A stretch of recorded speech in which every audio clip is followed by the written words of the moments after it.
Diceritakan di sebuah dunia distopia, ada sebuah negara fiksi di mana pemerintahnya tuh punya kuasa penuh atas rakyatnya. Setiap aktivitas masyarakatnya tuh selalu diawasi. Gak cuma lewat kamera kecil yang tertanam di setiap sudut rumah, tapi juga mikrofon tersembunyi yang bisa nangkep bisikan sekecil apapun. Artinya, kalau ada orang yang berani ngomong soal ketidakpuasan terhadap pemerintah, apalagi berniat menggulingkan kekuasaan gitu, mereka bakal diciduk bahkan sebelum sempat bertindak.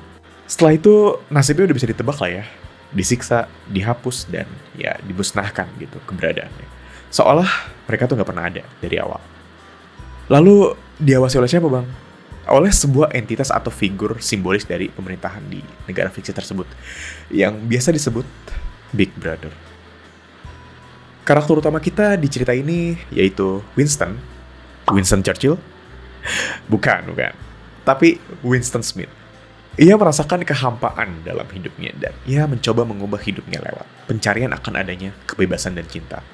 Tapi sayangnya Big Brother tidak mengizinkannya. Dan ya itulah kira-kira sinopsis singkat dari salah satu novel klasik favorit gue yang bertemakan dunia distopia dan kediktatoran, yaitu 1984.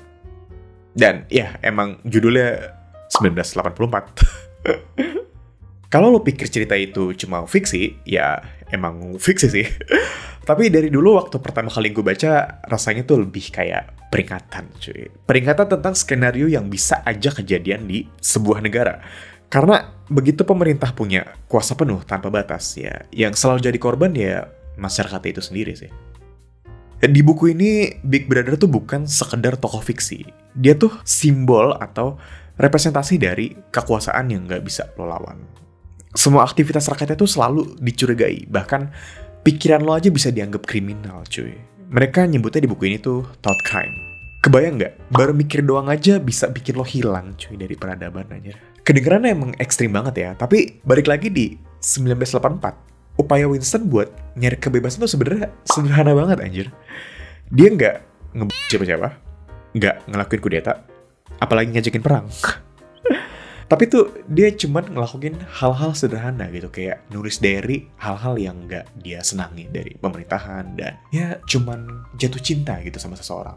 Tapi di dunia 1984 itu tuh udah dianggap sebagai bentuk kejahatan gitu, karena di sana ya emosi manusia tuh yang gak bisa dikontrol partai itu udah dianggap pemberontakan gitu. Winston itu kerja di Ministry of Truth alias Kementerian Kebenaran. Tapi namanya doang kebenaran. Isinya justru ngehapus fakta dan bikin sejarah palsu. Bayangin aja, hari ini lo baca berita A, besoknya bisa berubah jadi B. Seolah A itu gak pernah ada. Dari situ Winston tuh mulai penasaran, apa sih kebenaran yang sejati gitu. Dan yang paling fatal, Winston itu percaya akan adanya harapan. Dia kira ada organisasi rahasia bernama Brotherhood yang ngelawan Big Brother.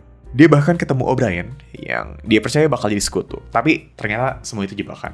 O'Brien sebenarnya agen partai. Dan ya sejak saat itu nasib Winston udah bisa ditebak lah ya. Di akhir cerita 1984, Winston pada akhirnya kalah. Semua rasa bencinya ke Big Brother, semua keinginannya buat bebas, bahkan ya perjuangan akan cintanya sendiri gitu. Semuanya dihancurin lewat penyiksaan dan doktrin. Sampai titik dimana dia akhirnya nurut, pasrah, dan ya menerima satu hal, that he loves Big Brother. Dan ya inilah hal yang bikin 1984 terasa begitu pahit sekaligus menakutkan ya buat gue. Karena ini bukan cuma soal satu orang yang kalah sama sebuah sistem, tapi soal gimana kekuasaan bisa bikin rakyatnya berhenti bermimpi, berhenti melawan, dan ya akhirnya ikut mencintai orang yang menindas mereka. Kalau dipikir-pikir mungkin inilah arti sebenarnya dari dunia distopia ya. Bukan sekedar kota suram, layar hitam putih, atau ya pemerintah yang keras. Tapi sebuah dunia di mana manusia tuh berhenti menjadi manusia. Melihat kondisi negara kita ini di beberapa minggu kebelakang ya, gue nggak tahu apa yang pemerintahan kita coba capai dengan semuanya itu. Tapi setiap kali gue ingat 1984, gue selalu berharap Indonesia tuh nggak pernah sampai punya Big Brother-nya sendiri. Buku 1984 itu bukan tipe buku yang mau gue baca untuk yang kedua kali, karena saking gelapnya ceritanya dan ya cenderung depresif gitu waktu baca. Tapi karena keadaan negara Indonesia yang sekarang ya, mungkin gue akan coba baca yang kedua kali setelah ini.